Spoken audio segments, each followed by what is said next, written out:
sa dulo ng mundo, hanggang maubos ang upo, hanggang bumulong ang luha, hanggang mahulog ang tala. Masdan mo aking mata, di mo ba nakikita? Ako ngayon'y lumilipad at nasa langit na. Gusto mo ba sumama? Di mo na kailangan ng magtago't mahiya. Di mo na kailangan ng manap ng iba. Kalimutan lang muna ang lahat ng problema. Huminga ka ng malalim at tayo'y lalagan na. Handa ka na ba? Gumala.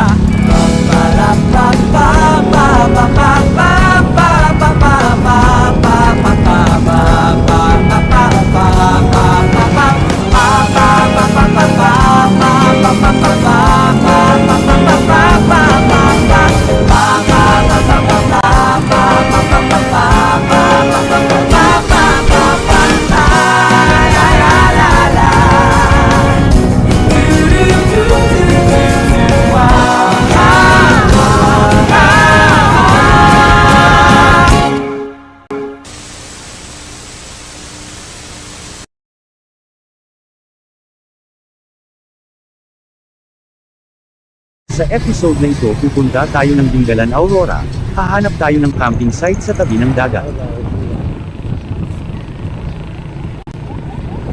Dito ulit tayo dadaan sa Nueva Ecija, madami tayong kasabay na mga riders dahil Holy Week ngayon.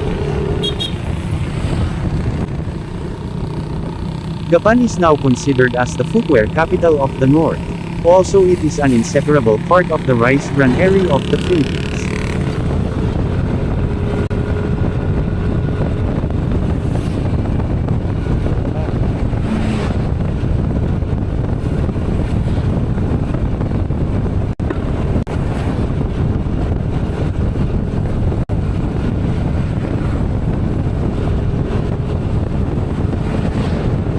Maganda talaga dumaan dito sa Nueva Ecija, solid at maganda ang kalsada dito, maganda din mga tanawin.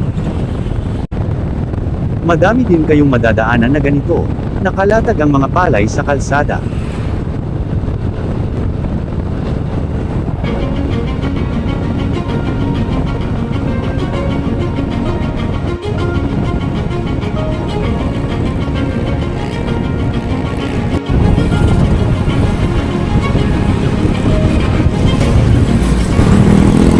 Welcome to Calayan City.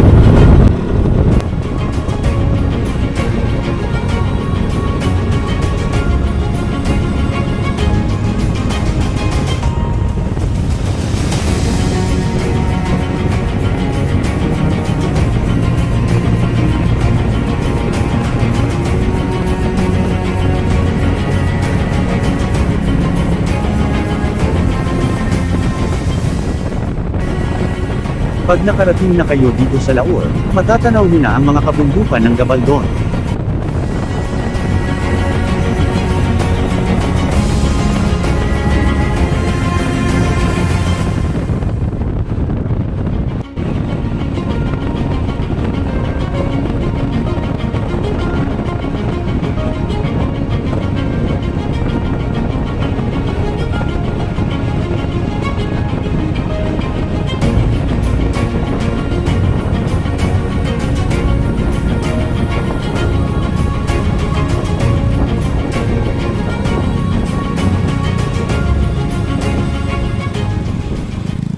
Matatanaw nyo na dito ang sikat na Calabasa Picnic River, maganda din ang lugar na ito pero next time na natin pupuntahan dahil mas hinahanap natin ang dagat.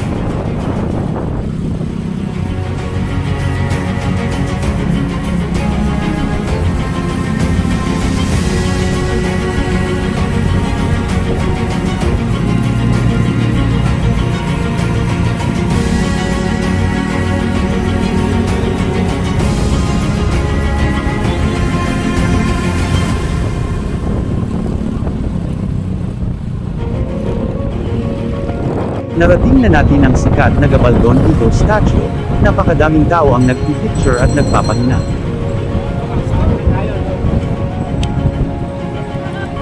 Matatanaw mo na dito ang Sierra Madre ng Dingalan Aurora, dito nga din pala ang sikat na daan sa Gabaldon.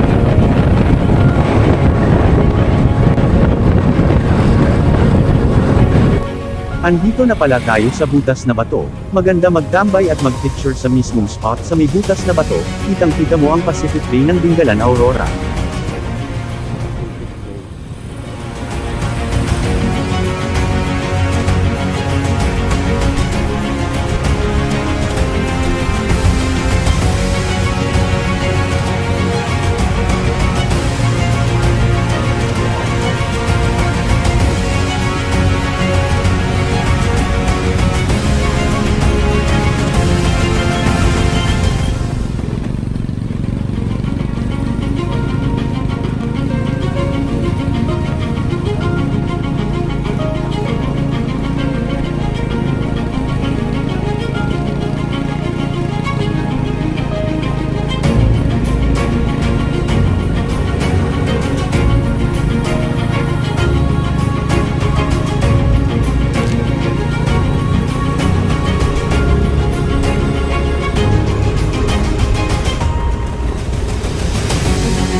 Pupunta na tayo sa ating tutuluyang camping site sa tabi ng dagat, medyo rough road nga lang ang daan dito pero kaya naman.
Solid mag-camping dito sa Dingalan, malamig at presyo ang hangin, may oras din ang high tide at low tide dito, ganito itsura ng dagat kapag high tide.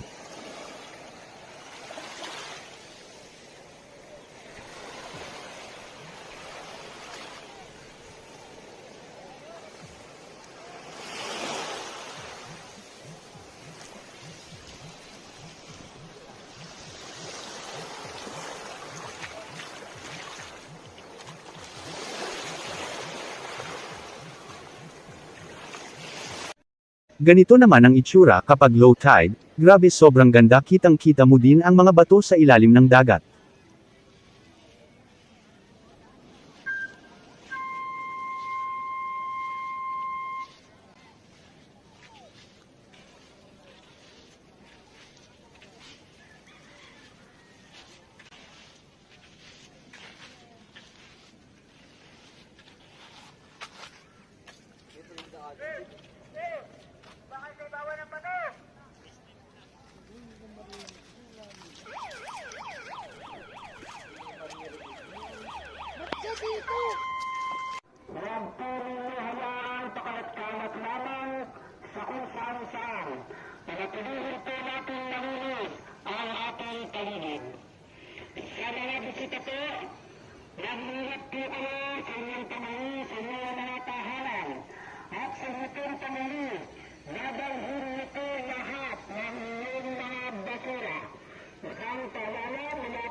Inulan din kami dito, kaya kapag nagbabalak kayo mag-camping sa ganitong lugar, siguraduhin nyo na waterproof ang inyong tent at matibay dahil malakas din ang hangin kapag umulan. Ganito nga pala ang camping setup namin dito sa Yucos Beach Resort.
Solid doon sa Yucos Beach Resort, 2 nights din kami nag-camping doon. Oras na naman para umuwi, pero dahil andito na tayo, libutin na natin ang Dingalan.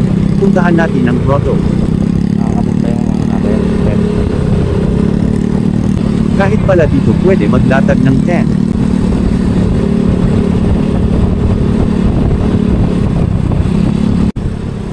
Isa sa pinakamagandang lugar para magmotor dito sa Dingalan. Madaming magagandang tanawin ang madadaanan mo dito. Kitang-kita mo ang mga kabundukan at ang dagat, sabayan pa ng magandang panahon.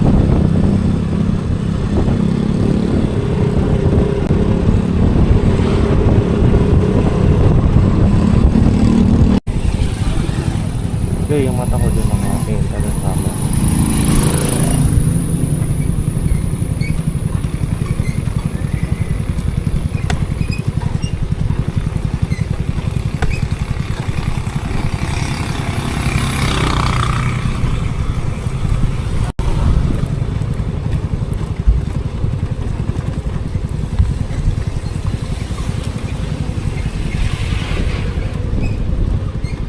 Mahal.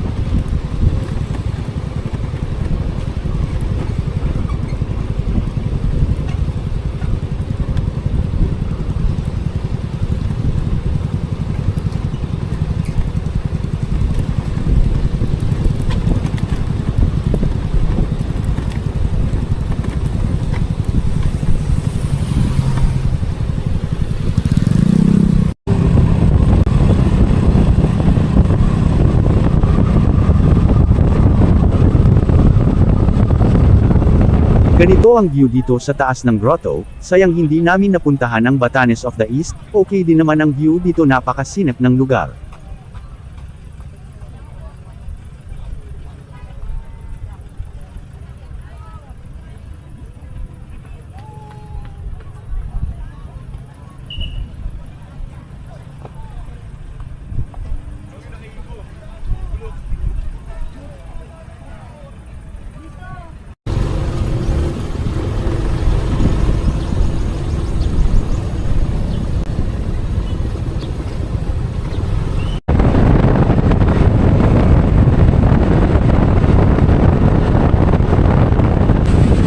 Dadaanan na naman natin ang Calabasa River, napakaganda talaga pagmasdan galing dito, sobrang init din siguro doon, walang mga puno.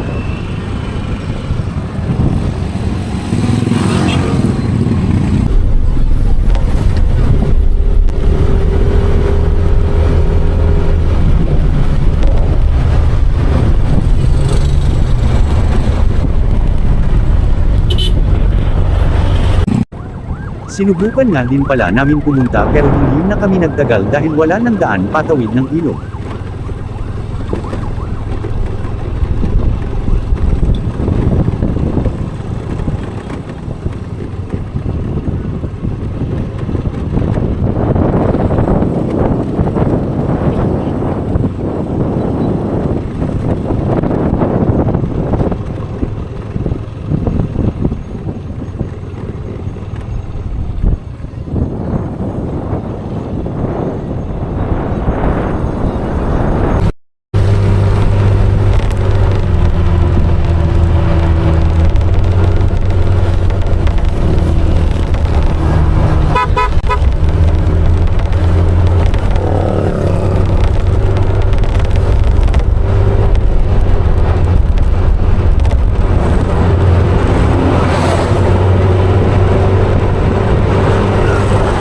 Kung nakarating ka hanggang sa video na ito, baka pwede mo naman i-follow, like, subscribe ang ating moving page, at i-hit ang bell para sa maging updated ka sa mga susunod na video. Salamat ulit sa panunood until sa ating next adventure rides.